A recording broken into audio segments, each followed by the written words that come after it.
My name is Emily, and I work as a corporate employee. Living with me is my husband of the same age, Michael, and our 5-year-old son, Ethan.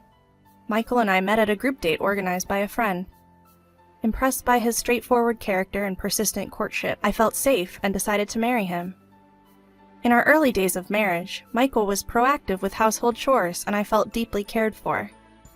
I sincerely believed marrying Michael was the right choice. However, the days of bliss were to crumble sooner than expected. 2 years into our marriage, we were blessed with a new life. Michael shared in my joy, and I was convinced our happiness would only multiply from there. But reality had a different script. As my belly grew, I noticed a cold shift in Michael's attitude. I didn't push the issue, thinking he might be feeling the pressure of impending fatherhood. I thought his perspective would change once he saw our child. Yet, when Ethan was born, Michael's attitude changed further, and not for the better. Despite my exhausted state after childbirth, desperately trying to care for our newborn, he offered no help. His annoyance with Ethan's night cries led him to sleeping in another room more often than not.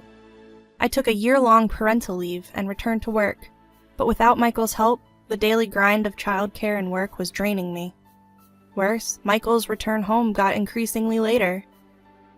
Being a full-timer myself, I wanted to share house chores and childcare responsibilities with him. But Michael seldom came home early, shattering my hopes.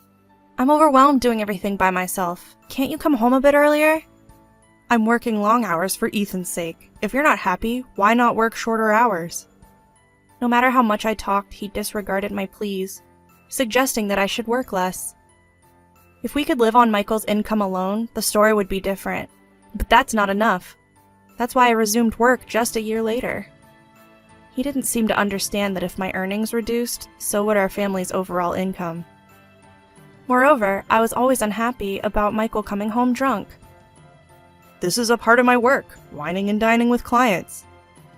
Michael is self-employed. He actively participates in these drinking sessions as he has to establish relationships with clients on his own. Having never experienced self-employment, I questioned if these daily drinking sessions were really necessary. 5-year-old Ethan began to understand things a bit more and seemed frustrated by his father's frequent absences. "Why doesn't Daddy ever eat with us? Even on his days off, he just sleeps." I tried to pacify Ethan's growing resentment towards Michael by saying, "Daddy is working very hard for us outside. Let's support him." But no matter how I tried to soothe him, Ethan seemed unconvinced. Given Michael's daily routine, he rarely had time to play with Ethan, even on weekends as he often slept till noon. Instead, he would laze around in his room till evening and then head out for another drinking session. Ethan doesn't like it either. At least spend some time with him on your days off. "I'm working, aren't I? You're too naggy." Whenever I brought up his frequent nights out, he would just lash out. Doing my best to keep Ethan calm, our daily lives were filled with our quiet dinners together. Then I found out I'd have to go on a business trip on Saturday. Knowing Michael, he'd likely complain if he had to spend the day alone with Ethan. So, with some apprehension, I told him about the trip. "I have an overnight business trip next Saturday. I need you to spend the day with Ethan. Is that okay?" To my surprise, Michael seemed pleased. "Sure, I'll take the opportunity to visit my parents." His response was the opposite of what I had expected, and I was taken aback. Michael seemed happy as he called his parents. "They just sent an email suggesting we all take a trip, so we'll go together." A trip would surely make Ethan happy. It felt like a good opportunity to make up for not spending enough time with him. Michael had agreed to look after Ethan, so I felt relieved about going on my trip. And then the weekend arrived. Early in the morning, I left the house for my business trip. "Please give my regards to your parents." I know. Take care." Seeing Michael in such a good mood, I felt relieved. It was work, but it would also be a day to myself for the first time in a while. I was looking forward to spending my time off as I pleased. The destination for the business trip was about 2 hours away by train. Come to think of it, this is near Michael's parents' house. The familiar sight from the train window brought back memories. It's been a while since I last visited. I should drop by sometime. I remembered coming to the department store near the station with Ethan. He was only 3 at the time. After lunch, Ethan was fussing about wanting ice cream. He cried so much that I ended up buying it for him. In the end, he was so full that he could only take a small bite, and it brought a smile to my face. He probably asked for it because we rarely came to this place. I remember being startled by how loud he was crying. As I was reminiscing about Ethan and watching the department store, I heard a boy's voice. "I want ice cream!" "But we just had lunch, didn't we? You can't eat any more." But I really want to eat it!" The boy was saying the same thing Ethan used to say. When I looked in the direction of the voice, I saw a sight that left me stunned. Ethan? There was Ethan and my in-laws. For some reason, Michael wasn't there, but he said they were going on a trip? My heart started pounding. Maybe Michael was in the restroom. Maybe the trip had been canceled. My mind was racing with different thoughts, and I was in a complete panic. Not understanding what was happening, I decided to call Michael to confirm his whereabouts. "Hello? Where are you now?" "Eh? We're at a hot spring with my parents." "I see. Right, of course." "Do your best on your business trip. Talk to you later." With that, he hung up. As I listened to the end of the call, I was left in utter disbelief. I had caught on to a big lie that Michael had spun. Convinced he was hiding something, I decided to dig into his actions in light of this incident. On Sunday evening, I made sure not to ask about how Michael and Ethan spent their day even after I came home. It was unnaturally quiet, Ethan not sharing anything about his weekend. Feeling a clear sense of unease, I resolved to gather evidence. The following day, Michael went to a social gathering after work as usual. He seemed heavily drunk that day, falling asleep on the living room couch as soon as he got home. Ugh, what a nuisance. I couldn't help but sigh at the sight of Michael more inebriated than usual. Doing housework while looking at a drunken Michael was not a pleasant experience. After finishing all the chores, and just as I was about to leave Michael on the couch and head to bed, his mobile phone chimed. Seeing it as an opportunity, I peeked at his mobile phone to find a message on display. I gently picked it up, careful not to wake Michael. With a mix of anticipation and dread, I checked the screen. "Thanks for today. Can't wait to see you again." The moment I saw that message, my suspicions turned into conviction. Touching the screen of Michael's mobile phone, it opened easily. Recklessly, he had not set a lock on it. With trembling hands, I went through all the message history. The content was unbelievable. It made me feel dizzy. Michael was hiding something unthinkable. The next weekend, Michael said he was taking our son to his parents' house again. "You didn't get a break last week, right? This week you can relax by yourself." I knew what Michael was planning, but it wasn't time to reveal that yet. Pretending to be ignorant, I thanked Michael. "That sounds great. Maybe I'll relax at home and watch a movie." Even I found it amusing how poor my acting was as I pretended to be happy. Michael, oblivious to my act, seemed overtly relieved that I would be staying home. "Both of you, take care." After seeing them off at the front door, I made a call to a certain place. "Hi, I was hoping to request your services today. Is that okay?" "Thank you." The first step of my plan was successful. But I couldn't relax just yet. I had to move on to the next step immediately. I decided to discreetly follow them. With a cliched disguise and a hat I had bought just for this day worn low over my eyes, I watched from a distance. Just as expected, Michael left Ethan at his parents' house and went off somewhere else. Since I had already anticipated Michael's next moves, all I needed now was to gather the evidence. As my gaze shifted towards Ethan, I saw a lonely expression on his face.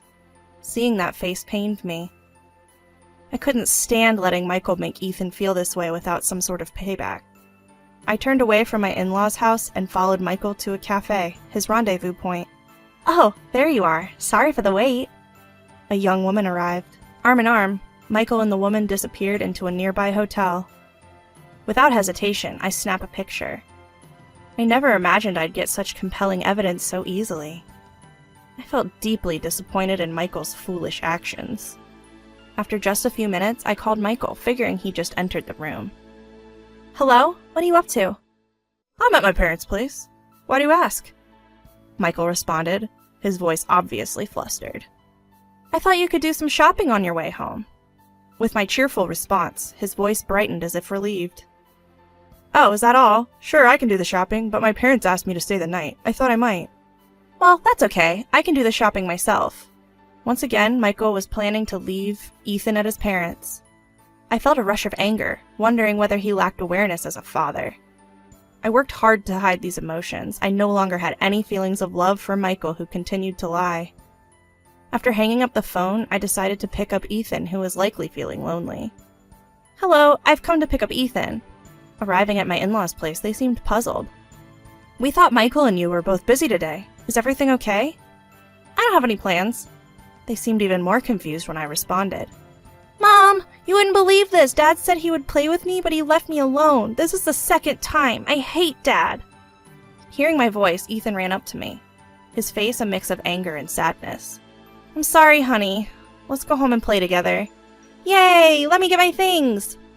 After confirming Ethan had gone inside to collect his things, I revealed the truth to my in-laws. I have no idea what you're talking about. Simply put, Michael is cheating. I saw him entering a hotel. When I showed them the pictures, their faces turned pale. What? That guy? Michael has been going to a bar after work and is involved with a woman there. I've confirmed their message exchanges. Mom, I'm ready to go. Ethan's arrival cut our conversation short. I'll send the details via email. I don't want to discuss this in front of Ethan. All right, we understand. Leaving them with that, I headed home. The woman Michael was cheating with was a bar staff named Olivia. I gathered this from their message exchanges. However, Olivia seemed to be unaware of the affair. Why? Because she believed Michael was single. Michael had hidden the fact that he had a wife and child.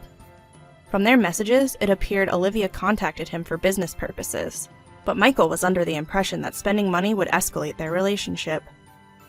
Most likely, young Olivia was blinded by the money. Believing Michael was single, she repeatedly met him. I decided it was impossible to continue living with Michael. Before I started tailing him, I had explained the situation to my parents and asked them to help me move out today. They were furious at Michael and readily agreed to support me. Ethan, what do you think about us living at Grandma's place starting today? Sure, sounds good. Ethan was so engrossed in his game, I wasn't even sure he was listening to me. I realized I would have to explain things to him properly. Welcome back. What a rough day for you. We've moved your stuff into your room. Upon arriving at my parents' house, my in-laws welcomed us with warm smiles. Ethan, we made hamburgers for dinner. Yay! I love Grandma's hamburgers! Ethan seemed delighted at the prospect of his favorite food, which put my mind at ease. We used to visit my parents' house frequently, since it was close to our home. Ethan, being fond of his grandparents, didn't object to suddenly moving in. Our room was filled with countless boxes.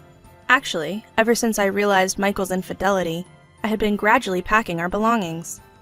Knowing that Michael was going to see Olivia that day, I hired movers to transport everything. Despite my initial apprehensions, the move was successful. I realized I would never return to that house again. As I was unpacking, I received a call from Michael. Emily, what's happening? He sounded panicked. Yes, what's the matter? So I got a call from my parents, and when I rushed to their house, Ethan wasn't there. It seems you might be under some misunderstanding. Oh, so it's a misunderstanding? Yes, it is. Even my parents are confused. They even scolded me. Interesting. Then, when I came home, all your and Ethan's stuff was gone. What's going on? It's exactly what it looks like. I can't live with you anymore. There's nothing more to discuss. Goodbye. I tried to maintain my composure as I hung up. It was too late for any explanations. Despite numerous attempts by Michael to contact me after that, I ignored him. Ethan, there's something we need to talk about. I knew I had to talk to Ethan properly about this. Daddy was friendly with another woman? You heard that? I knew that hearing this would be quite shocking for him. While I was trying to find the right words to comfort him, Ethan's reaction was surprisingly calm. I heard it. I don't want a dad like that. It's more fun being with Grandma and Grandpa. Ethan's feelings towards his father had already vanished. I consulted a lawyer about the next steps. Since I had substantial evidence, it seemed that pursuing a favorable divorce wouldn't be a problem. I had been obtaining evidence of the affair directly from Olivia. So, you're having an affair with my husband, aren't you? I'm sorry. He offered me money and But I didn't intend to have an affair. He said he wasn't married. I believe you. If you provide evidence of the affair, I won't claim compensation from you in the divorce proceedings. What will you do? All right, I'll tell you everything. Tearfully, Olivia spilled the beans. She must have been trying too hard to earn a living. Meeting customers outside the club was a breach of its rules. I promised Olivia that I wouldn't reveal her actions to the club, and in return she gave me information about Michael. Michael had been involved with Olivia for 5 years, starting when Ethan was born. The affair had lasted a long time, and thus the compensation amount in the divorce proceedings was significant. Afterward, I won a substantial settlement and child support in the divorce. As for Michael, he was abandoned by his family, and the woman he had been smitten with stopped contacting him. Moreover, after paying the settlement, he was left penniless.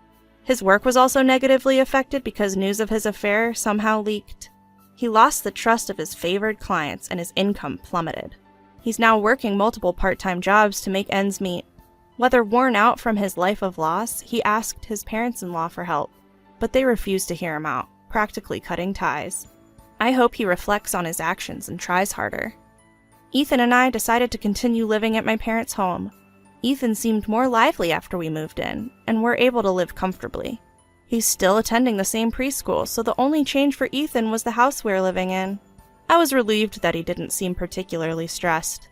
Seeing Ethan's happy smile, I became certain that deciding to divorce was the right choice.